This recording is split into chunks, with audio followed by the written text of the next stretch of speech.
আসসালামু আলাইকুম রহমতুল্লাহ।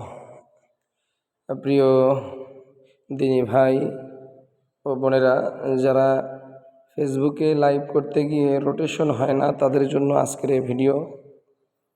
আপনারা প্রথমে গুগল প্লে স্টোরে যাবেন। গুগল প্লে স্টোরে যাওয়ার পরে সার্চ করবেন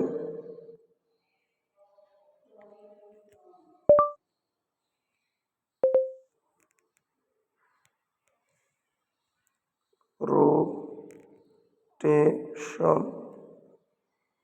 কন্ট্রোল। সার্চ করার পরে এই যে এই অ্যাপসটা, এটা আমার ইনস্টল করাই আছে, ইনস্টল করবেন। করার পরে ওপেন করবেন।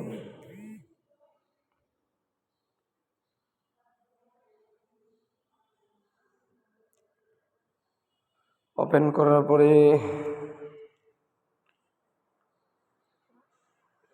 এখানে ক্লিক করবেন কন্টিনিউ অ্যাপ।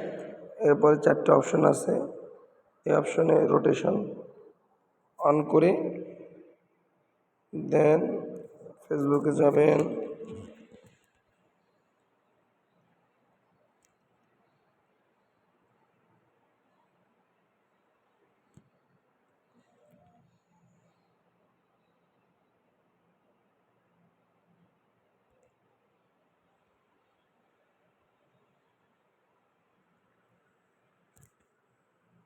এই যে রোটেশন হয়ে গেল।